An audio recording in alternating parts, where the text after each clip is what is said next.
we come to the great question. Where is there? You're going to get there. Where is it? What do you want? Where are you going? Very few people know. Some people have a precise, I would say disciplined, clear sense of what they want. And they get it. And then they stop. As G.K. Chesterton once wittily said, progress is looking for a place to stop. There are very few people like that. Most people, you see, when they think of pleasure, they don't have any very definite idea. Or else they have a definite idea which isn't really what they wanted.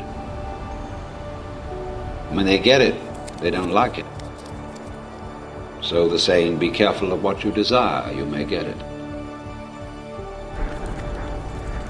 Fundamentally then, the question arises, where is there? Where's your rush? Where are you going? To what are you progressing? Stop, look, and listen. Because you may be there already, only that you don't notice it. And the point of departure that I would like to suggest to you, and not a physical reality. There is, in other words, no such thing as time in the natural world, the world of stars and waters and mountains and clouds and living organisms. There is such a thing as rhythm. Rhythm of tides, rhythm of biological processes. But time as such is a social institution. Now, of course, are we going to take time seriously? That is the big question. And it depends what you mean. If you don't understand that time is a convention, of course you take it seriously. And you are driven by time. Time is money. Time is of the essence. And we do, don't we, live in a culture or a complex of cultures in the Western world where we are literally driven by time. We believe that the future is what we're responsible for and what we're supposed to live for. And that we say of a thing which we don't think is any good, it has no future. Now when you contrast that, which is absolute common sense to most people living in the Western world, it's the future we've got to work for. Contrast that with the Indian, Hindu, Buddhist idea of time, wherein which they feel that in the course of time, everything falls apart. And that therefore, there is nothing to be hoped for from the future. Now, they would say to us, isn't that obvious to you? Because after all, don't you see that all organisms, all entities whatsoever, fall apart in the end? So in exactly the same way, all things and all people, all plants and whatsoever there is a form of constant change. It's changing perpetually, but it's changing in a certain dance. And the form of the dance remains constant until you get bored with it or it falls apart. And you can experience yourself as a whirlpool of energy in a stream, which is the Tao, which is the total course of nature, the energy field of the whole cosmos. But you do have here, you see, the idea of an intelligence that is rhythmic, that goes on and stops, that pulses. And all this world is fundamentally a system of wave vibrations. And if you cannot wave with it, if you are rigid, you will always be resisting life. So wiggliness and going with wiggliness, in other words, do you swing, is fundamental to the pleasure of life.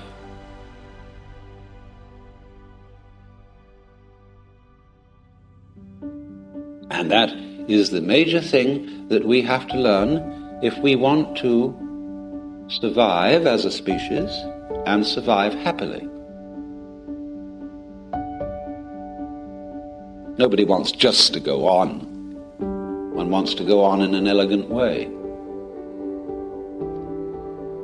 And even that passion for survival is something against pleasure, because that shows, when you ask for more, and have the anxiety to go on, that you're not having it now.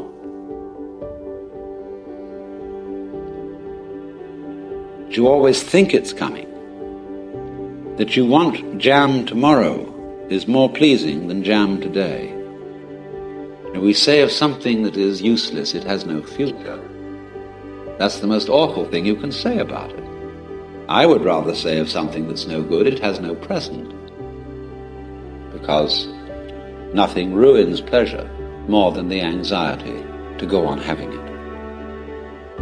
And so that rigidity of holding against life so that I maintain my shape, my form, my place, all the time, that constant resistance makes you uptight and unable to swing through fear of what will happen if you let it wiggle. And so therefore a non-wiggly person is unadaptive in a wiggly world.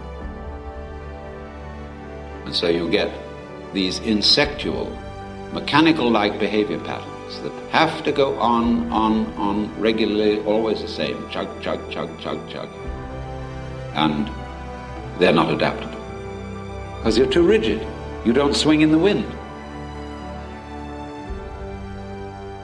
And so you're going to collapse.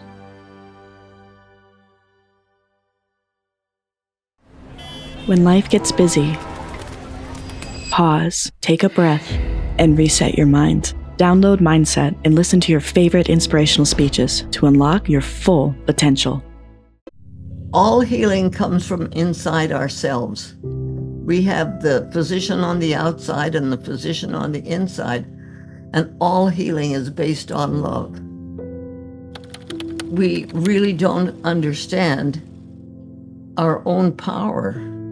See, I have this kind of idea that when God created this earth, whoever God is to whoever you are, created the earth and it was beautiful and everything was in place and the way it should be. But then he created the human being, and he said to us, now you are the only creatures that have the right to choose and have free will. So therefore, I give you dominion over the earth. And we decided that what he meant by dominion was dominance. And so we've taken over the earth and done what we darn well choose with it. And look where we are. So it's that reality, the inner part of us, we're all reaching for our true humanity. And that true humanity understands that we are the ones who do the healing. See, I've come up with what I call 5 L's. The first one is life and love. Without life, there's nothing, you know. You can be a seed in the Great Pyramid for 5,000 years and nothing happens until love, which is light and water and so on, softens the shell and the seed opens up and it grows. Life and love are one unit. They work together. It's like a pregnancy. When a mother is pregnant, she and that baby are one unit. What she eats, the baby eats. What she thinks, the baby thinks. It's a constant process. But that aspect of reality that is that baby that is being nurtured and grown within the womb doesn't really find its own identity until it takes its first breath. So it's this reality that life and love are one unit. As we work with each other that way, we can really understand aspects of ourselves, but aspects of the world around us and aspects of other people too. The first L was life and love. So those two came together and I understood those. But the third one was laughter. Laughter without love is cruel. It's mean. It takes families apart. It has caused wars, you know. Laughter can be cruel, but laughter with love is joy and happiness. The fourth L is labor. Labor without love is drudgery. You just gotta go to work. You just gotta do this. But labor with love is bliss. It's why you singers sing, why painters paint. It's why I do what I do. It's why you do what you do. It's what makes our hearts sing. It's that inner aspect of our being that comes alive, and we'll work 5 times as hard as we were when we were dragging ourselves along with the drudgery thing. And the fifth one is listening. Listening without love is empty sound. It just doesn't make any sense. You don't understand. But listening with love is understanding. So these 5 L's have been very helpful for me in structuring and understanding the philosophy and the life that I'm working with. And you've been a teacher, you've been a doctor, but you've been writing books, and you've just put out a new book, The Well-Lived Life, where you share 6 secrets. What do you hope people learn from that book? I hope they really understand love being the teacher and love being the essence of healing. My spirit needs to bear witness with thy spirit. We need to let the energy of our being move and help, and as we help others, we help ourselves. It's that life flow that is so essential. Spend time looking for what I call the light. You know, I kind of see myself walking along with a flashlight in the dark on my path, and it's dark, and I can just go as far as my flashlight takes me. But as I'm walking along, sometimes on the side of the path, there's a light that is not very bright. It's just kind of shimmering. If I shine my light over there, all of a sudden that light becomes great. In other words, as we reach out for each other, just with whatever we have, whatever the opportunity is, and you use it and you work forward with it, you're helping people in ways that you know not. I understand that you had a chance to meet one of history's greatest teachers. You met Gandhi at one point. Can you tell me a little bit about that? I was 10 years old. We were leaving India. We were in the train and leaving Roorkee to go to Bombay. And I was really sad because I didn't want to leave India. And I knew I had to. And so I'm sitting in the train with my face plastered against the window, really looking out. In India, there are always crowds of people. Well, there were crowds of people here, but there was a man walking in front of this crowd, and he had on a dhoti and a staff, and I recognized him as Gandhi, and he was just walking along, and when it came into my sight, and he reached down, a little girl was handing him a flower. He took the flower, and as he looked up, he looked straight into my eyes, and I looked into his, and something happened. I can't explain to you what happened. I can't explain to anybody. I can't even explain it to myself. But I felt a connection of love that was really, really important to me. That was just a moment. I watched him go on with the Salt March that he was doing and so on. 30 years later, my parents were working with Gandhi as India was torn apart with the partition.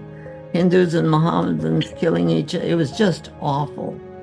And my parents had their little medical jeep, and they took it around to camps and did what they could. When Gandhi was speaking, my dad would get up on the platform with him and they would talk together to the people. And Gandhi and my mother and father formed a friendship. Gandhi gave my mother a Kashmiri blue shawl and my dad a Panipat blanket. It was a close enough relationship in the family that this was being done. So I feel that spark was started when I was 10 years old, and our family connection kept that going. It's recognizing when something like that happens and not shoving it under the carpet, because those are the things happen. I've looked at people sometimes and been able to feel that, and I don't even know who they are. I recognized Gandhi, but there are a lot of people who seem lost and so on. And if you can smile at them and speak to them and recognize them, people are waiting to be recognized. That's what Gandhi did when he looked at me and I looked at him. I recognized him and he recognized me. And that's still with me. This ability to really recognize each other as real people, living beings that are in the same world as we are, that love flows. And love has to keep on flowing or it dies. What do you hope your legacy is? That love is what really matters. When you get down to the basic center aspect of what healing is all about, it's about love and life. I had one moment when I decided to change my life. When I was a little boy, I dreamed of where I am now. And I remember saying to my father, one day I'll show you. Certain moments in our life we get little signals, little flashes. I may have had a vision, I don't know. Well, I was told I would be a failure. I was told I would amount to nothing. Didn't have much hope. And everything happened for me. Now maybe at that moment when I said, I'll show you, maybe that set a spark off. I don't know. Maybe something divine went off in me. And I don't know how that happens. But it's happened to me. And from that spark, Anthony Hopkins has created one of the most iconic careers in cinematic history. Since his career began 74 years ago, he's accumulated 2 Academy Awards, 4 BAFTA Awards, 2 Primetime Emmy Awards, and a Lawrence Olivier Award. Across his vast film, theater, and television career, there's something that everyone can resonate with. He's lived a life only one can dream of, which is suitable considering his profound philosophy that life is an illusion. Whether you're Christian or a believer or Catholic or Protestant or Muslim or Hindu, it's all the same. Life is a dream. And this is beyond religion or spirituality, is that this is all an illusion, Maya. Because my life has been such. And I'm not sure where the reality is. But when you look at our own lives, we don't know what reality is. We don't know what life is. We don't know what time is. We could be dreaming in this at this moment. We don't know. The self is a kind of fiction. None of it makes any logical left-brain sense to me. There have been books written about it, Jung wrote about it, that there's something in us that we deeply understand. That's how asleep the human race is. So our whole history has been one of a slumber. All that we see or seem is but a dream within a dream. It's a dream within a dream, to quote Edgar Allan Poe. They are not long the days of wine and roses. Out of a misty dream, a path emerges for a while, then closes within a dream. In this dream within a dream that we call life, Hopkins credits something within ourselves that stretches far beyond all religions. Something that is always inside all of us, but is still so easily overlooked. I think there's a superior consciousness in all of us that we touch into sometimes. I don't know if I believe in anything. I mean, I'm a deity, but I believe whatever that thing is that we talk about for centuries, I think it's just within us. I read someone, I can't remember whether it was in the Old Testament or I think it was a shaman, maybe Carlos Castaneda, but the shaman said it was a drought. Cattle were dying, people were dying in a desert. And the shaman said, build the ditches, dig the ditches for the rain. And they said, there is no rain. Dig the ditches and the rain will come. remarkable things have happened in my life by just wishing or asking for something, for a bit of help. Yes, and I don't believe, I'm an agnostic, I guess. Is there any way you can help me or whatever? And there's something inside us that will respond, I believe. I really believe that. We have to make our lives, because life is tough. We have to believe in the power of life. Now you non-believers may say, oh, that's nonsense. Well, believe what you want. That's the rational mind. I don't think the rational mind is working too well at the moment. It's the irrational mind, the subconscious. The subconscious mind is a tool we can use for our benefit and is certainly one of the great mysteries of life. However, Hopkins takes this a step further in expressing everyday existence as one profound, miraculous mystery. All I know is that there's a bigger mystery in my life than I can even comprehend. I don't know what I am, I don't know where I came from, I don't know where I'm going. I have no idea what made me. I came from my father, my mother, my grandfather, but Jerry, I don't know what I consist of.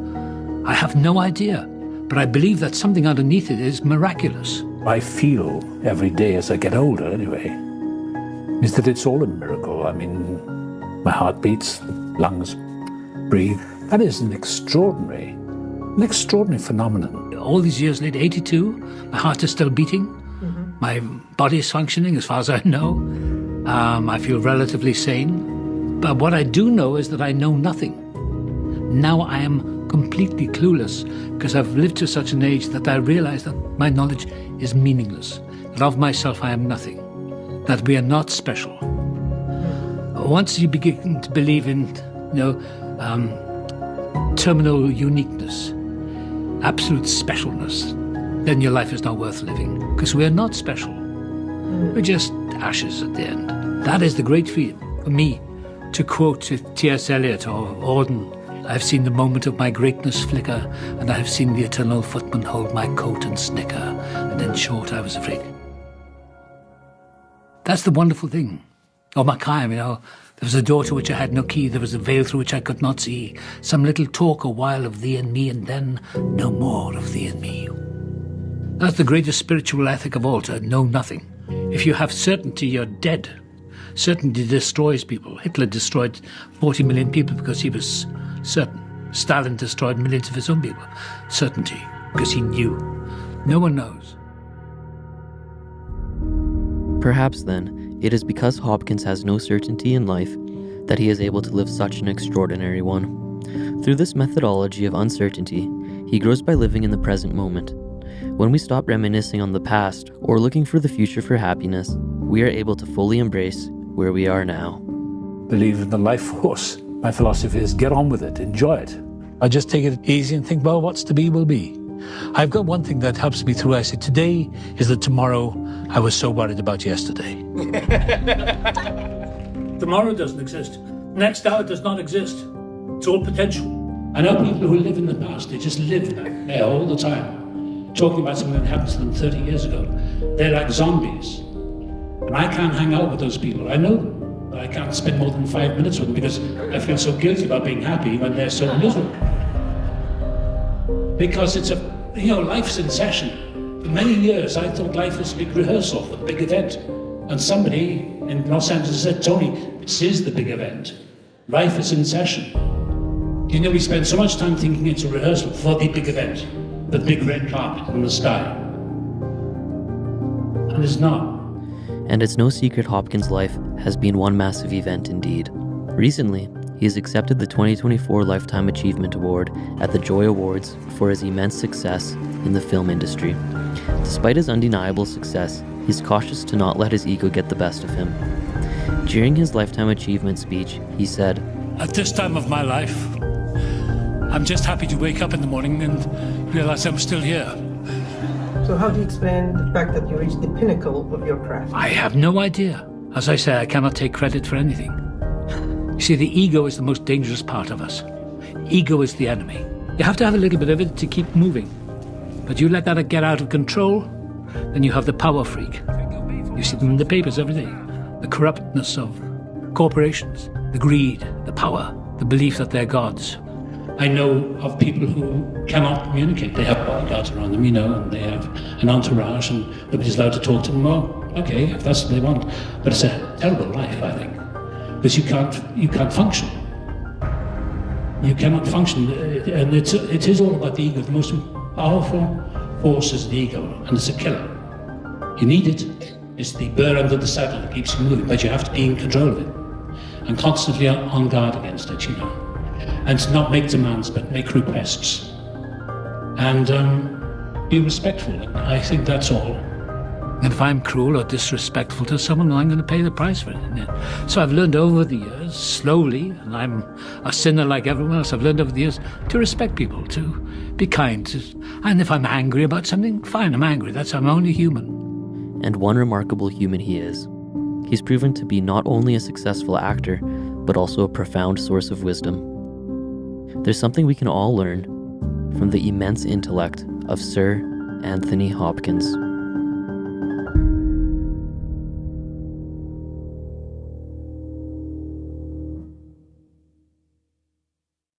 One person can't change the world, but one person carrying a message can change the world.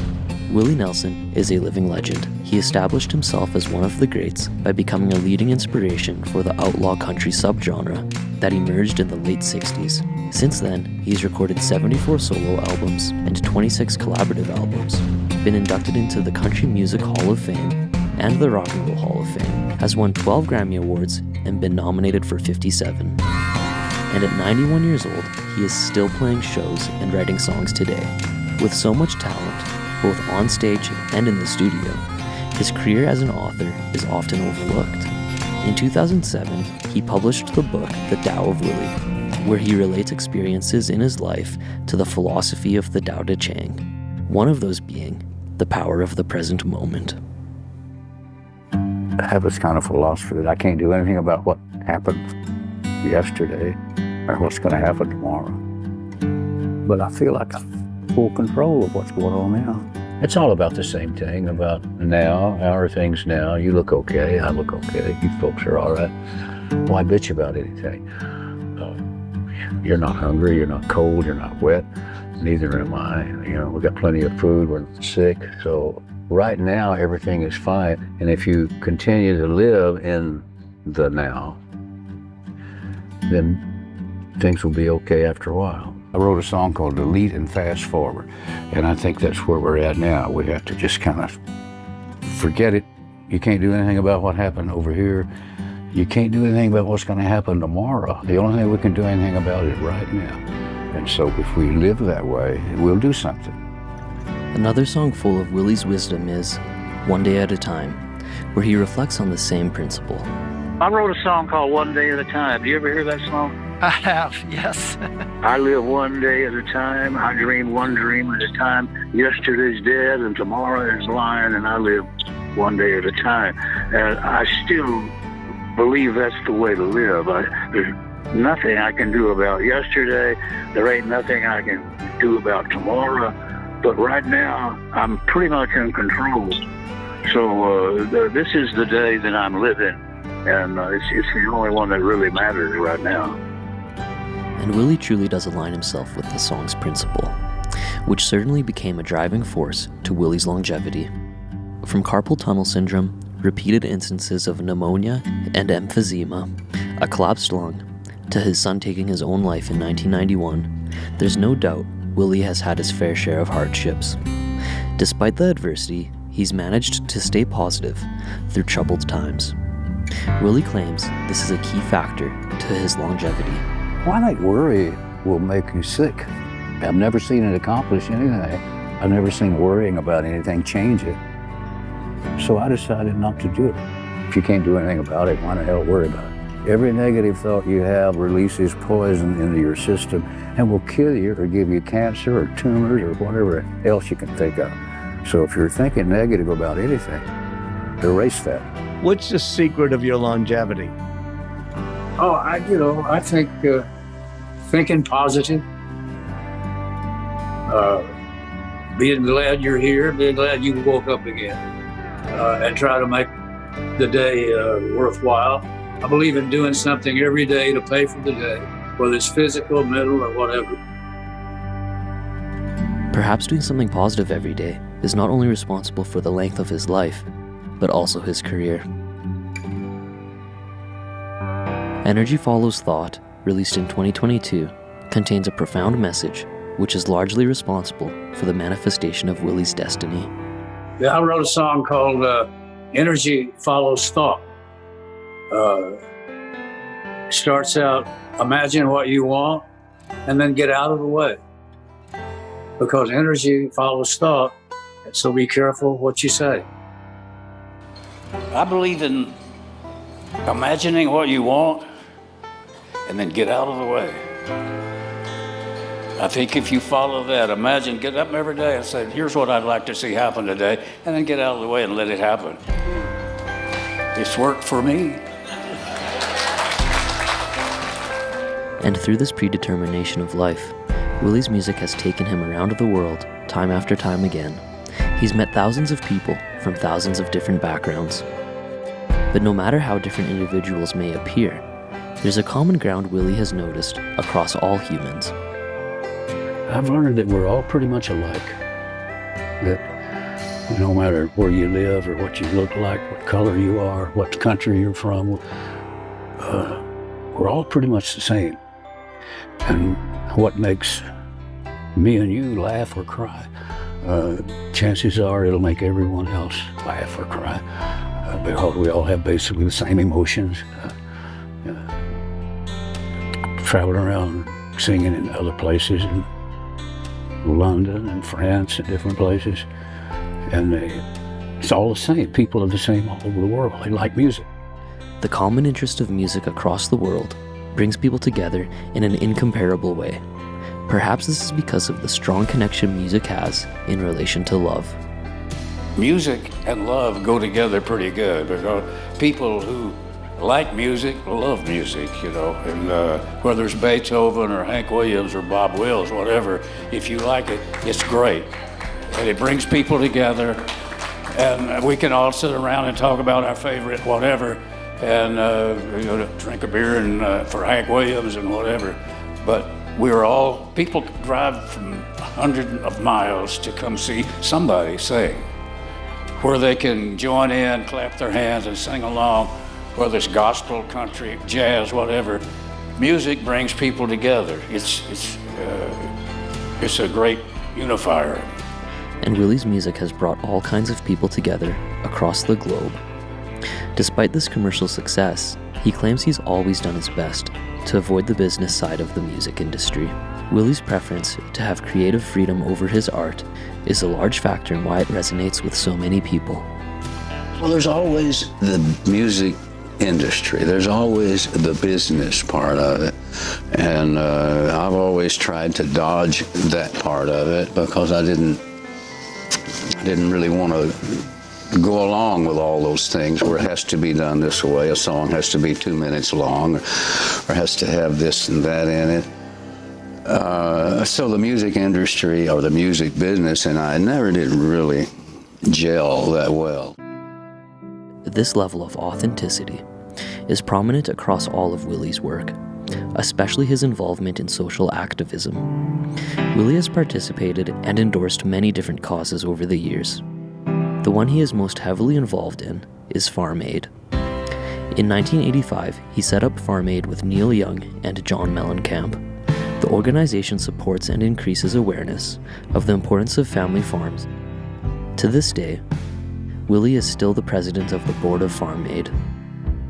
Through a combination of activism and music, Willie uses his voice to spread his message across the world.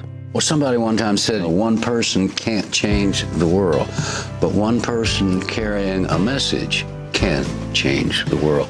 And that's what I think is going on now. I think a lot of young people are realizing that their voice is ready to be heard.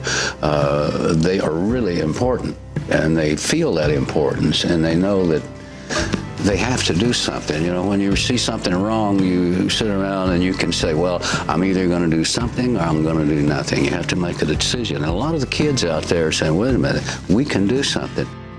Despite his efforts, there seems to be a political divide in the world that remains today. No matter the circumstances, everyone seems to have the view that their view is the only view. there is a few people out there that really don't get it, you know, that are kind of hung up somewhere. And I don't know how you ever communicate with everybody and get everybody to say, hey, things ain't right. But the majority of the people that I talk to already realize that whatever's going on now ain't right. There's something wrong. In the way we talk to each other? That, and of course the way we vote, you know, there's a divide out there between these thinkers and these thinkers. And everyone thinks they're right, and we're not all right. Throughout his music, writing, and activism, Willie hopes to unite these divided people. As he has said, a person with a message is capable of changing the world.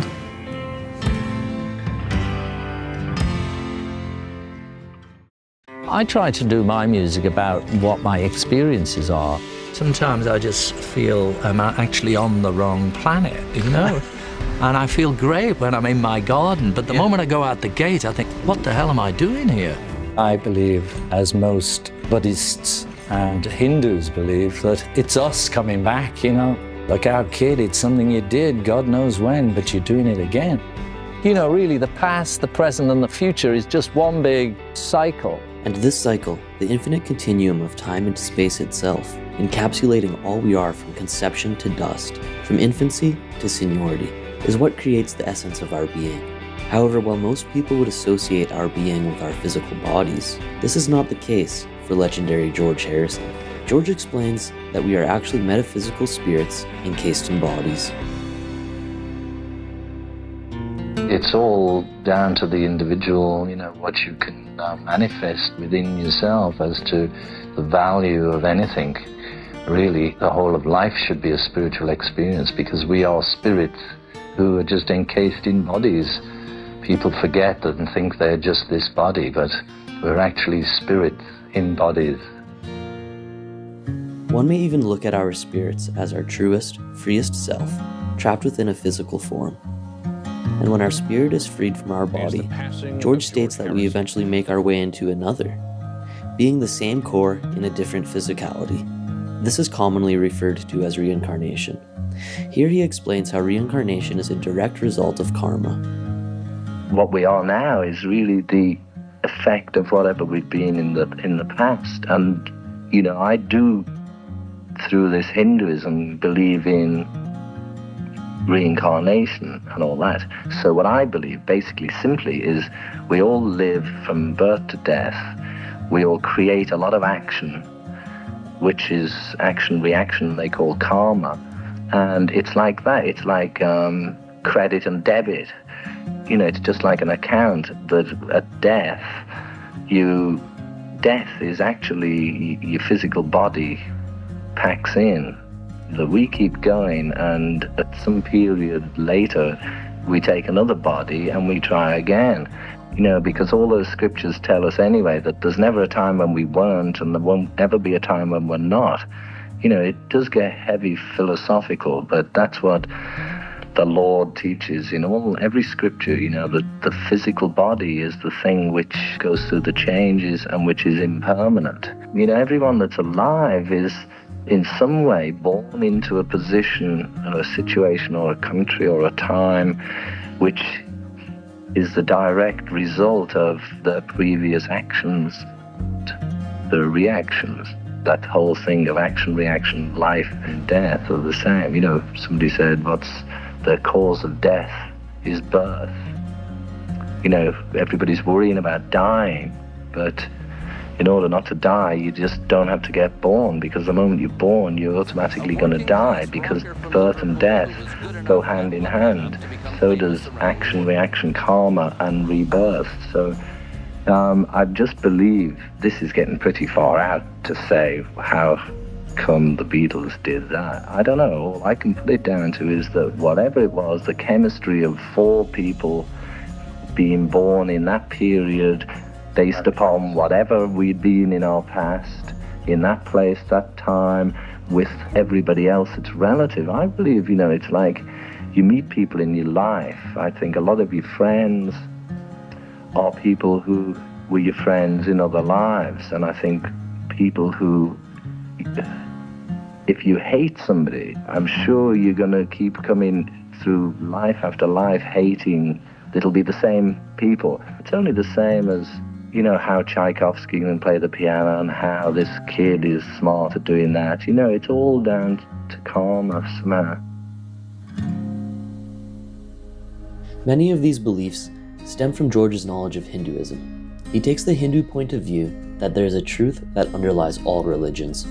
In fact, George's views on religion can be accurately summed up in this statement: one of our perennial problems, whether or not there is actually a God.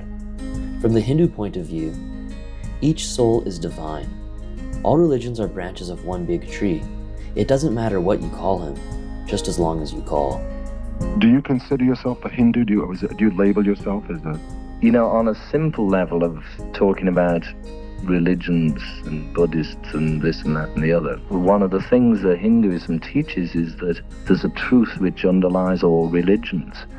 So, yeah, I'm a Hindu, actually, at heart. I'm a Hindu, but all that means is that I can relate more to, like, the teachings in the Gita than I can in the Bible. But that's no put down on the Bible. It's just that from a Christian point of view, they always taught us how it was painful and, you know, how you have, you know, the crucifixion and the whole thing, whereas from the Hindu point of view, it's all playful. Krishna as the name of the Lord. It's playful, it's to enjoy, it's to try and enjoy the moments. But that is not to say that you have disregard for, you know, the past or the future, but to actually be conscious of being there now, to be pleased to be playing the part that you're playing, because that's all we're doing. I'm playing the part of ex-Beatle George, you're playing the part of, you know, Dave interviewing me, and they're all playing the, you know what I mean? But to enjoy it as opposed to see it as a, you know, dead end. This ideology of life being synonymous with play is a way we can detach from our ego. The spirited nature of play detracts from the grave and self-conscious ego. This shift in being ultimately brings us closer to bliss consciousness and that thing we call Krishna or God. You think about I am this, I do that, I do this, me, mine. You know, that's why I've just tried to get beyond the I or the me or the mine, which is really selfish and ego and is not our real self. Our real self is really just pure spirit, full of knowledge and everything, but we just have hidden it from ourselves by our association with material energy, right? Perhaps if we weren't so caught up with this association of material energy, we wouldn't have the same divisions within society. For example, if we didn't care not for what we have, but instead for who we are, there would be no gap between the rich and the poor. George suggests that those who have power or wealth should do their part to address these inequalities. There's enough on this planet for everybody. There's not just enough, there's abundance. It's just that it happens to all be held up by greedy people, and they have, like Buckminster Fuller, who could tell them where to ship the stuff. One place you got too much of something, some other place they haven't got anything. You know, it's a matter of coordination between world powers in order to make it. Because, I mean, I'm certainly doing my best to try and give a little bit here and there wherever I can. So, I mean, the point is, if everybody did give a little, there wouldn't be no starvation and no poverty or sickness. I tell you one thing, there's sickness going on and there's some good people doing work in hospitals, but they got no bread to do it on. Not only are they working in a miserable condition with sick people, but they're scraping the barrel for funds to keep going. By looking at his spiritual viewpoints and ethical considerations, I think it's safe to say we can summarize much of George's teachings with the common denominator of a deep understanding of love. That's it, really. It's all love. Whichever way you look at it, it's all love. How much you can get from each other, and that's determined by how much you're giving to each other. But it all starts within ourselves, and then it spreads to those around us, good and bad. But basically that's it. I think it's the love that we can generate is equal to the love that we get back. Amen. I always had this thing inside me. I had a light, I had a love, and though I lost my way, and I acted like an asshole many a time, and I beat myself up, and I was thoughtless and insensitive to other people, I always came back to it. Anything that's coming from a place of love and caring will guide you in a positive way. The first step is asking yourself, is this act that I'm doing, is it coming from love or is it coming from fear? Every creative adventure that I embark on opens me up, and I learn, and I become a better person. I become deeper, I become kinder, I become more compassionate, I become more understanding. My best piece of career advice is to work from a place of love. It is clear that love is the main principle that fuels Flea's creativity, though parts of his childhood seem to contradict this value, one of those being his relationship with his stepfather. Despite a violent nature present in his stepfather's actions, Flea gained valuable insight from the way he poured his emotions into playing the upright bass. He was a difficult person, he was a drug addict, and he was prone to really irrational fits of violence and stuff. But he was also an unbelievably great musician, and he also loved me with everything that he knew how. He just had, was battling his own demons and had a really hard time, and I learned so much about myself and how I grew in my yearning and my search to get to understand what happened when I was a kid. And I realized that I learned from him that when he played and he was just gone, he played the upright bass, and he would play with this very physical, emotionally, I could see him, it meant everything in the world to him when he was playing, that he was taking all the pain and torment of his own life and turning it into something beautiful. And only when I started writing about it, I realized that's what I do. Of all the loneliness, the rejection, the pain, the anxiety, the panic that I felt in my life, I take it out on my instrument. When I'm playing, all I'm doing is every note is a fucking prayer, and I want to exercise all the pain that I feel and try to turn it into something beautiful to uplift people. The animal part of me, which I just see, which can be completely undisciplined, flying into a rage, can be channeled to take things like feelings of isolation and pain and anxiety that I've had all my life, and attack something with a violence, music, in a way that it's my most animal self, but I'm dealing with these feelings, turning them into something beautiful, which is a true alchemy.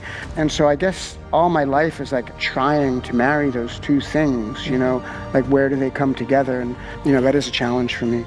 And when he's able to funnel these two things into his creativity, he can enter a state of mind that is beyond thought. Something that is subconscious, almost meditative.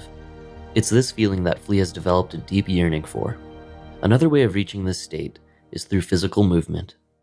In my yearning to mix it up and to get to a place when I was playing music and I was totally beyond thought, and I love basketball. I played basketball every day, and because in that motion and that lost in the game, I got beyond thought. It's this telepathic game. There's that feeling of being lost in a process, flowing with what I'm supposed to be, and I think that physical movement is something we're supposed to do in order to have any happiness. Everything I did where I didn't think, I would be happy. And it was because, I was yearning for this a spiritual state. That's what being enlightened is. It's beyond thought. But it wasn't until much later that I learned getting beyond thought didn't mean being thoughtless.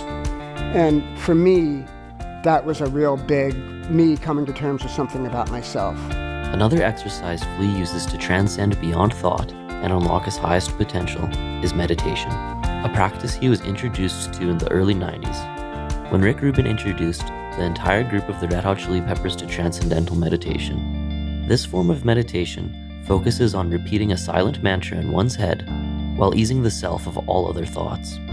Rick Rubin was the first person who taught me to meditate, who brought me and Anthony to a transcendental meditation class, and it changed my life forever. It was through meditation when I started considering, if I'm sitting here meditating and I would have those moments when actually I didn't have any thought, when I wasn't conscious of my body, and I started thinking about, what is it? What am I? If I'm not my thoughts, and I'm not my body, and I'm not the images or the talk that flows through my head, what am I? If you get beyond that, like that thing that is nothing, which is the core of who we are, like if you can know that part of yourself, you have the potential to unlock your greatest self, you know? And I'm no, spiritual teacher, I'm no New Age spiritual teacher, but I'm a humble student. And when I learned that, it changed my life. Yeah, completely. And that was when I really started considering that silence, that thing that exists independent of all thought and physical activity is who I am. And that made me feel like in the moments when I felt that, I felt connected to everything, to every sentient thing. I still, I am always striving for that feeling of connectivity. Around the same time he learned how to meditate, he also quit drugs. Whether it be pain and suffering or happiness and bliss, it was at this point Flea felt the need to feel every emotion, no matter the circumstances. When I stopped doing drugs, I wanted to feel everything. I wanted to feel all the pain, all the suffering, all the anxiety, the boredom, the stuff that's mundane, the thrilling stuff, the traumatic, difficult stuff. I wanted to feel everything because I knew that the only way that I was going to grow was to feel it. And I know that we all yearn to be as deep as we can be, to be as kind and compassionate and as good as we can be. And the only way to be that is to feel your pain and to sit there and let it wash over you.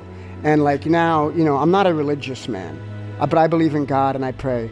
And when I'm hurting and I feel terrible, I get on my knees and I say, dear God, give me some more. Thank you. I know nothing. Thank you. Help me. And I know that within my suffering, I will grow. In feeling my pain and in feeling my stuff and everything that was ever hard for me. And look, my life compared to many is a cakewalk. And people have way more difficult lives than me. But the depth of pain and anxiety that I have felt in my life, like every time I sat there and I didn't sleep for 3 days because it hurt so fucking bad to be inside my skin, in those times, I knew that if I sat through it consciously and I felt it consciously and I was grateful for it consciously, that I would be a deeper, kinder, happier person. So my great advice is to never run away from anything. No matter how much you get fucked over, you get betrayed, the world is unjust, feel it all and be the most righteous person you can be. And don't hold bitterness, forgive people. And I say forgive, I don't mean not having boundaries, not being, standing up for yourself, but the power of forgiveness is a powerful fucking thing. Because if you don't forgive someone for something that happened, all your energy is back at that other place. You're walking through life with half your energy, Forgive people, own yourself, and positivity will be an organic and natural thing. In 2019, Flea wrote a memoir about his childhood titled Acid for the Children. The book takes the audience on a wild adventure through Flea's unconventional childhood. Although the book ends at the point before the Red Hot Chili Peppers even began, Flea still thanks the audience in the same way he would at the end of a concert. The very last line of your book is, "Thanks for reading my childhood." It's an honor as a reader. So why are you thanking us? The same reason that I thank every time I walk off of a stage at a concert, I thank everybody. Anytime I do anything, I thank everybody. I'm so grateful for the opportunity to express myself. I don't think that my story is anything special or different. I have my life and it's mine. I think like anyone here or anyone in the street, if you really learned their story, you'd be amazed. Like the most mundane seeming person has a fascinating life, even if it might be buried under a sea of whatever, the distractions they put in front of themselves. We're all so magical inside, and I'm just grateful for the opportunity, for one, to be conscious enough about who I am, to be able to tell my story. But if I couldn't share it, you know what I mean? Like, our stories are so valuable, and I feel like in a time like now, especially now in this country, where people are really suffering in a way that I've never seen in my life. There's a divisiveness and a hatred and a coldness. People are defensive. People are afraid. And it's our stories that bring us together.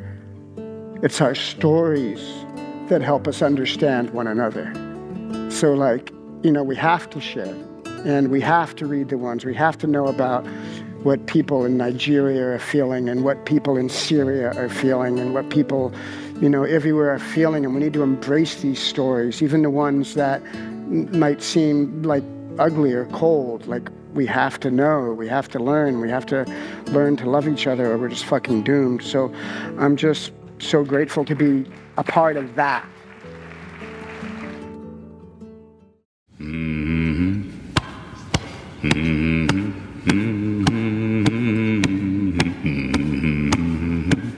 Come on.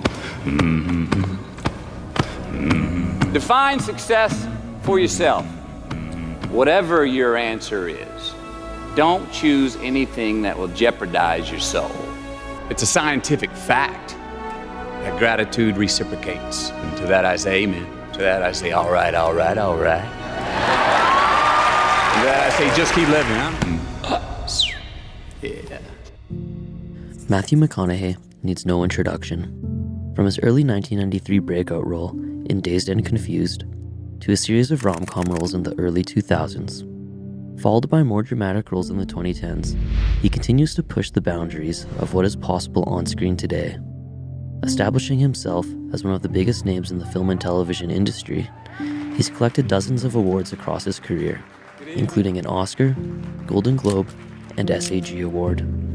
Despite his fame and astronomical success, or perhaps because of it, McConaughey intentionally stripped himself of all accolades and egoic attachments in a 22-day journey of self-discovery in the Amazon rainforest. And what was the thing that you found when you let go of your identity in the outer world? That I was a mammal. And for me, as a believer, a child of God. That's it. I got rid of, I remember my dad's ring, which had an M on it, gold melted down from my mom and dad's class rings, and gold from my mom's teeth. It meant a lot to me. Yeah. But it was an identity marker. I'm a McConaughey. This is about my dad. I had my American cap that I'd worn for 2 decades. I'm an American. So get rid of that. Got rid of all these little talismans that were identities and titles that meant something. They weren't random. They were healthy ones. Yeah. But I stripped them all off. No, you're not famous, and no, it's not. You were before you were ever an actor. Before, what are you? What were you? Before you were McConaughey, before you were a Texan, before you were an American, before you were an actor, before you were a movie star. And it was a purge, basically. We've stripped off all the accoutrements. We've stripped off the ornaments. Here we are.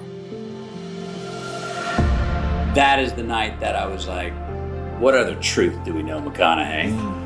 Tell you what, another truth I'm realizing right now is that you're the only son of a can't get rid of. So, we're gonna duke it out for the rest of our life here, or are we gonna figure out how to get along? What are we gonna forgive right now, and what are we gonna say, the buck stops here, no more, I'm not putting up with it. Let's get along. I can't get rid of you. Everybody else, every other relationship out there's a choice. You're the one person I don't have a choice to hanging out with. So let's work this out. And just like going back and saying the embarrassment and shame turned into giggles, I began to go like, man, maybe you're being too hard on yourself on this thing. You know what? Get that monkey off your back. You're human, man. Forgive yourself. And these other things, dude, you've been a repeat offender. It hadn't been paying you back. You've been regretting that choice every time you make it, and you keep freaking making it. Cut, man. Evolve. Turn the page. No more. And next morning, I remember even the Sherpas stuff in Peru. I came out of the tent and they all started going, La luz, la luz, the light, the light. And they were talking about me and the way I was moving. Interesting. And I went for a walk. And for the first time during that trip, I didn't give a damn about what was around the next corner. I wasn't thinking about the destination of getting to the Amazon and how it's been 11 days. When are we going to get there? And mind you, this 11 days prior, I had not really been present in the trip because I was thinking about the result, getting to the destination so much. And then this morning, after that night, I'm walking, I'm not even thinking about what's around the next corner. And when I did turn the corner, I was stopped by this sea of atomic, plugged in neon blue, like a puddle, like a bubbling puddle in the middle of my jungle path. And it stopped me. And I looked at it. I've never seen colors this neon and bright. It was like it was not man-made. It was glowing. And it stopped me, and as I stared at it for about 30 seconds, all of a sudden it started to flutter and rise and dissipated. It was tens of thousands of these Amazonian butterflies. Wow. And I stayed there for a minute. And then this words came into my brain from the prime mover that said, all I want is what I can see, and what I can see is in front of me. I was free, I was light, it was magical. I walked, I turned the corner, went down the trail, and there was the Amazon. I finally made it. I made it to the river. Right after that moment. Wow. Did not know if I was still days away, weeks away, what. When stuff like that happens, we gotta listen. Yeah. Those are some of those truths that come that you go, nobody else was here to witness that. That was not for the whole class. That was not on the speaker. That was not on the bulletin. That was not on the nightly news.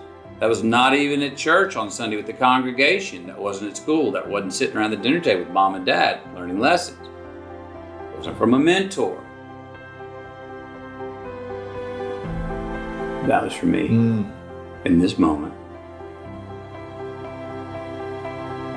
I must heed that truth.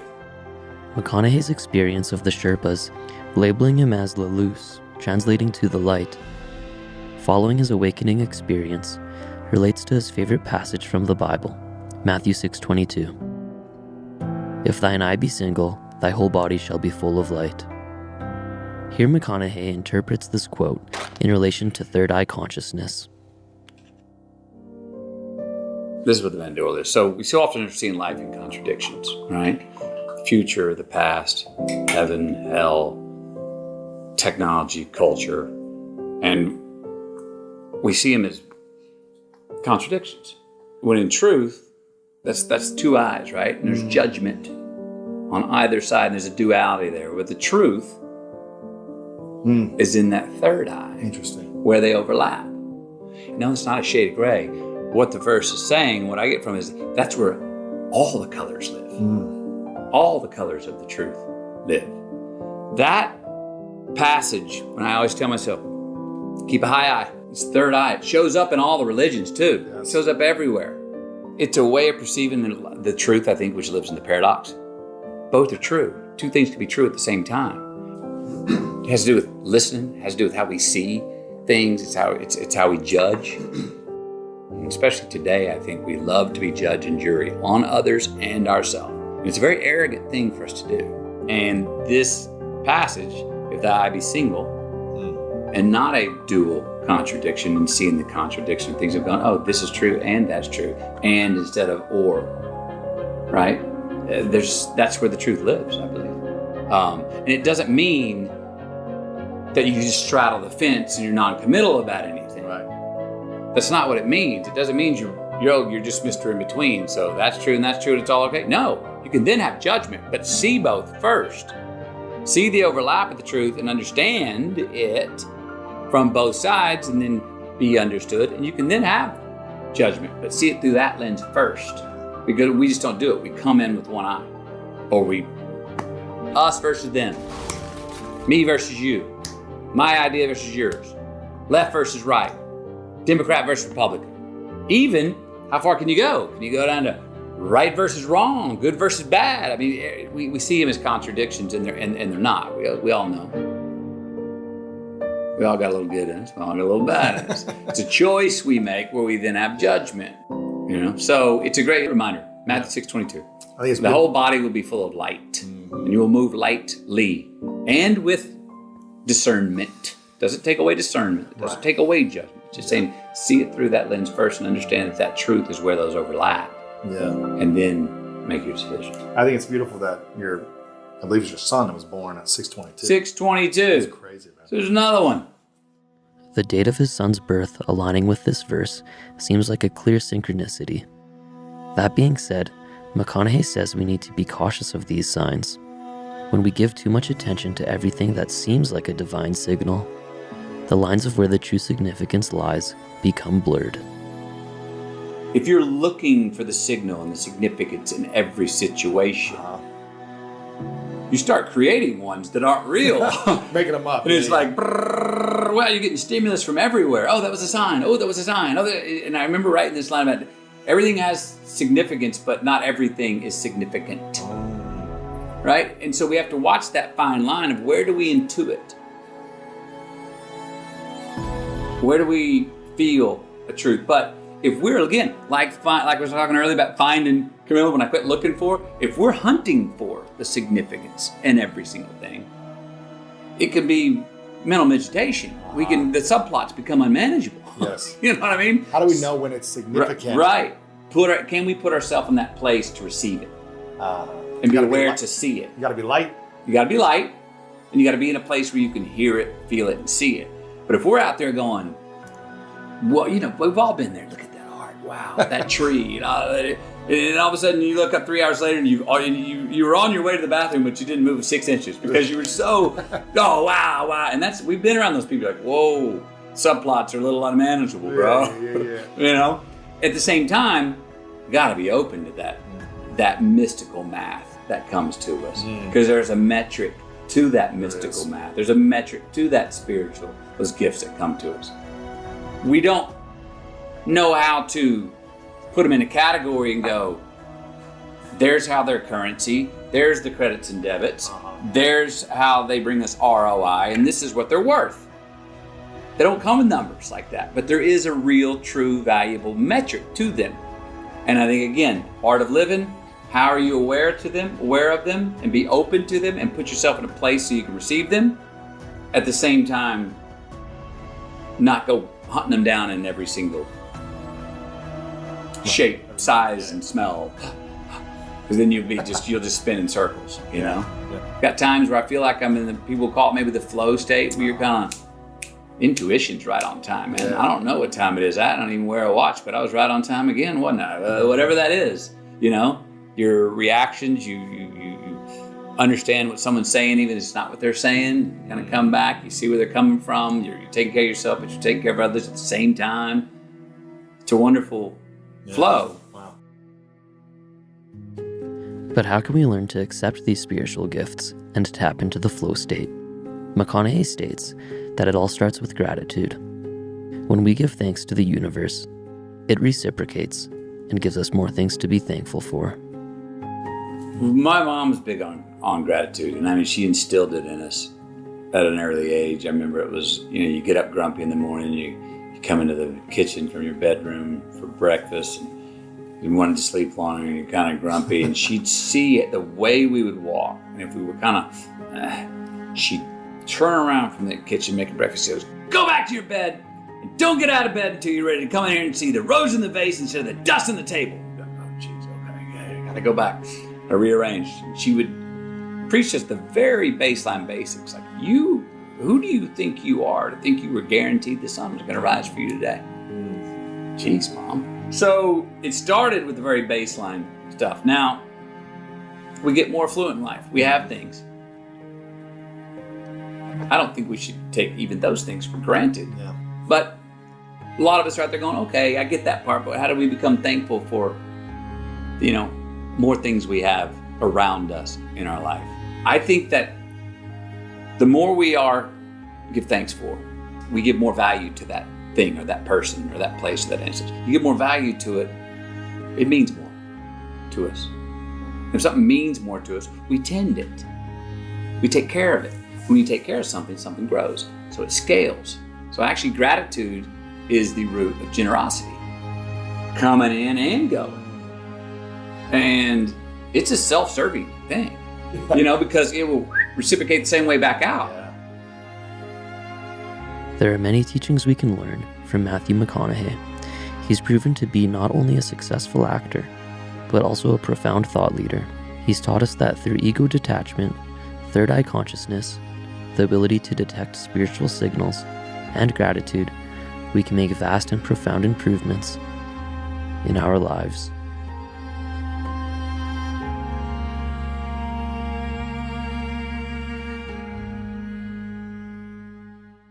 I know I still have a message to share with people because people are scared and they're confused and they're reaching for what I call our true humanity. Like E.T. was reaching for home. Within us is the real knowing of who we as human beings are, and we're trying to be that.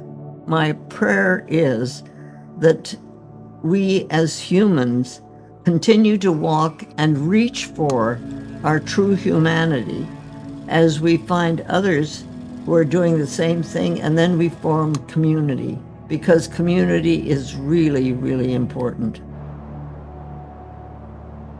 We have this horrible thing in our country where young men are going and shooting their classmates and so on. And I kind of think that maybe these young men are people who have never understood about love and death.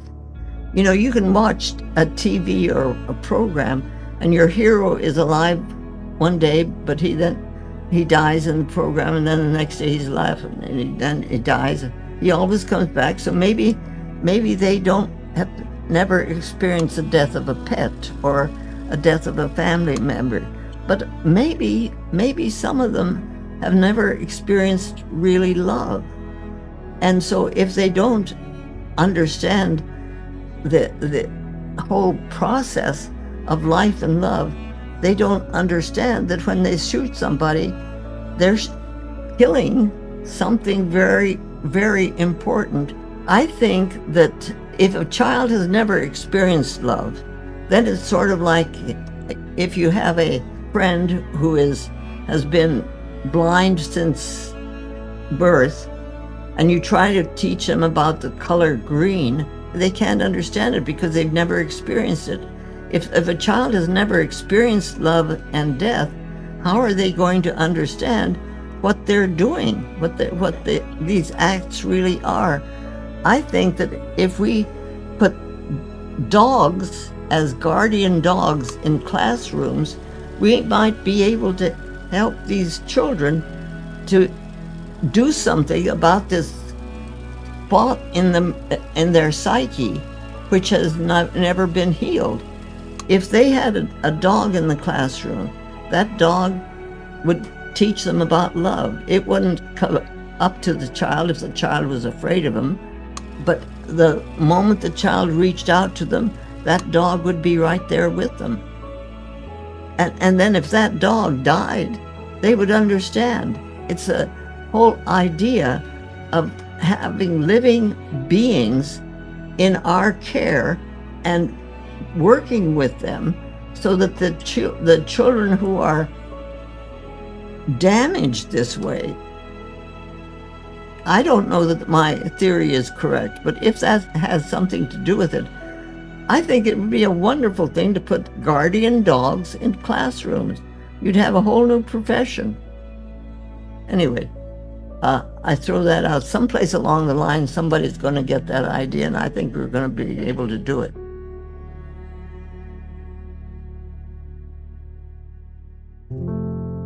But when I started school, I couldn't read. Nothing stayed still on a page. And we didn't know about dyslexia. That was not a term that was identified who people like me were. But so I was the class dummy. I flunked first grade and I had to repeat first grade. And the teacher called me the dummy. I had this deep soul wounding starting school.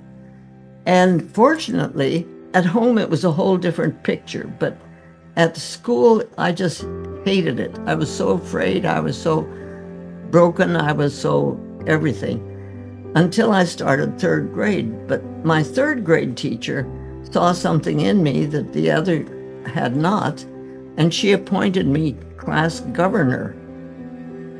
I mean, I could talk, and I could tell stories, and I could do a lot of things like that, but I couldn't read, I couldn't write, I couldn't add, I couldn't subtract. I couldn't do school stuff. When we started the American Holistic Medical Association, there were 10 of us sitting around, doctors sitting around a table. As we got to talking, we realized that 6 of us were dyslexic. So what it did for us was say, well, that's why we are looking for something different, because I don't know how I learned to read. I don't know how I learned to do the things but there are different ways of learning and practicing and doing things when we begin to look for different ways. And when everything has to be done with a certain protocol and so on, we're leaving a bunch of children, a bunch of people out of the mix, because some of the smartest people around on this planet are people who were in my category of being the class dumbbells, because what made sense to other people didn't make sense to me. So it's the understanding that these things that are part of our very being, if we can understand that you take what you have and you use what you have and make the most of it. And that's the kind of lesson that my mother taught me. Her statement was, well, just make do. And it's been such a helpful thing. You take what you have and you make do. It's so important for us to understand what we teach our children. And these are things that were really brought to me so that I could understand the kind of life that I was going to actually live. And so I had to make do. I had to let go. My mother taught me how to not take things in and say that was horrible. I hurt my feelings. And I could just let it go and say, kuch parwane, it doesn't matter. I've been looking forward to asking this final question. Dr. Gladys, what's next? Well, I have a 10-year plan. I don't know whether I'll leave 10 years or not. But during this time, I want to be able to work with and create, well, it's already being created, a village for living medicine, where love and life are the center of the whole village. And we have a pattern for the way it can be brought together, and it can happen any place on the earth, where love and life are the central healing aspect of what the village is about. Because life and love are one unit. You have to be in a constant state of revolution or you're dead.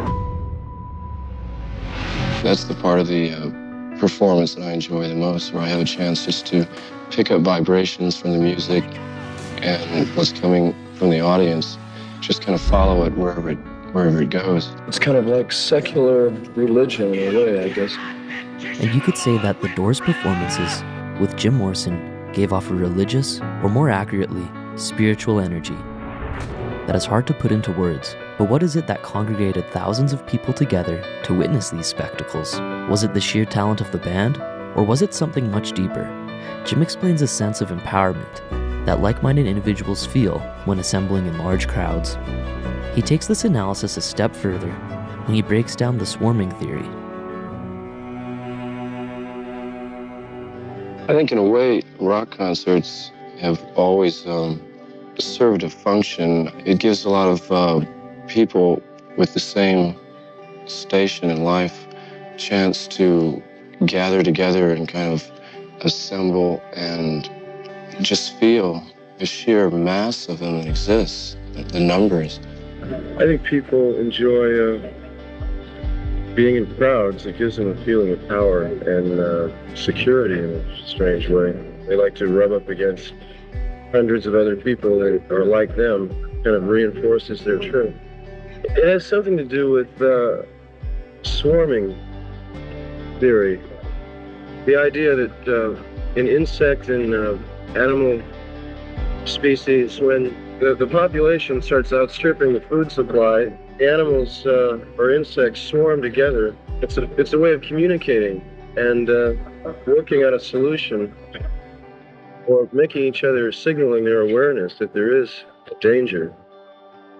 And in nature, somehow a balance is worked out. For example, in LA or New York, in many big cities, you feel crowded. You feel psychologically crowded and just physically crowded. People are getting very neurotic and paranoid. And I guess things like rock concerts are a form of human swarming to communicate this unease about the population. But not every band is able to take advantage of swarming. There's a level of authenticity it takes for a group of artists to generate a massive fan base like The Doors. In order for artists to do this, they need to connect with their audience on a relatable level. What the people want, they want an artist or a band to come along that's just totally casting aside all the past and all the business associations. They have to give the impression we're doing this for a reason. It's not because we're out here to make a lot of bread off you people, you know. They want to feel that the group is a part of their community rather than something that's being laid on from somewhere else on top of it. Community is often found when individuals with strong and often outlying ideological beliefs band together to create a movement. And part of the community found in Jim's fan base are those that were involved in the anti-war movement of the 60s. 5 years before the Vietnam War ended, Jim shared his views on war in this 1970 interview with Tony Thomas. Jim, I don't think there's any topic that has sort of defined the young revolution more than the topic of war. I don't know anyone who's really in favor of war, but today we seem to have an entire young generation absolutely opposed to the very idea of it. And probably because they're the ones that always fight the wars. They're the human fodder for the war machine. There just seems to be no way around it. There's just no cause. I'm sure that the whole basis of the war going on now is economic. I think young people just got tired of being grist for the mill. It's a funny thing.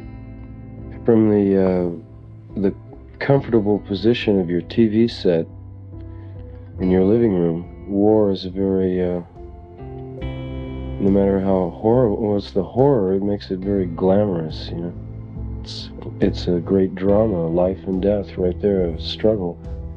And we're all infected from youth, you know, with little kids running around playing war and playing cowboys and Indians or whatever. You know, it's somehow it's just ingrained in you from the beginning that there's something heroic, you know, proving yourself in battle and all that kind of thing. The anti-war movement rejected the traditional idea of the war hero, the person who is revered for their participation in violence and conflict. Throughout all of history, society has always felt the need to worship some kind of hero. Here Jim predicts what kind of heroes people will be looking up to in the future. I think the new heroes will probably be political activists. In the 20s, it was sports figures. 30s and 40s, it was movie stars and World War II aces and all that kind of thing. Then the music figures became the heroes. I think the next heroes will probably be a more intellectual sort, political activists and perhaps scientists and computer experts, people like that. People that have an understanding, an intellectual awareness, and a knowledge of how things run, how modern society runs, and they'll probably be the new heroes. This was a fairly accurate prediction considering some of the popular figures prominent in today's society. In another interview, Jim had another accurate prediction that had to do with the future of music. His description of combining machines with vocals is a foresight into what became the hip-hop genre. The new generation's music will be, they might rely heavily on electronics, tapes. I can kind of envision maybe one person with a lot of machines, tapes, and electronic setups, singing or speaking and using machines. What Jim may not have predicted is that this newfound reliance on technology, whether it be in music or more broadly in culture, has developed a neglected attitude toward physical touch. As society progresses, we tend to experience life as a second-hand reproduction of reality, rather than witnessing it firsthand, even more now than in Jim's time. Somehow, life gets restricted to what can be seen, rather than what can be touched or experienced physically. I don't know whether it's a natural, civilized human fear of involvement, because touch, physical involvement, leads to all the, the real basic existential moments in life. Sex, death, love, they have really nothing to do with seeing, experiencing secondhand. You have to get in there and actually do it. There just seems to be some kind of natural civilized inclination to avoid contact with the nitty-gritty of life. This preference toward mechanical labor over human beings embracing the nitty-gritty in life is partially responsible for what Jim calls the feminization of society. Do you think there's much of a difference in the style of life affecting the man-woman relationship today? Well, when you look at history, it seems to be cyclical. There have been many periods in history where women were the major controlling influence in life. Matriarchal societies and all that kind of thing. I think women are becoming increasingly important. It's a ridiculous thing to try and talk about, in such simple terms, but I think the influence of women is becoming more and more felt. Life is becoming more and more feminized. There's no frontier to conquer, and hunting and fishing and all that. It's not a basic survival thing. And in a highly complex and industrialized system which we're engaged in, machines take the place of an earnest day-to-day tackling of survival, and when that disappears, then you get increased feminization.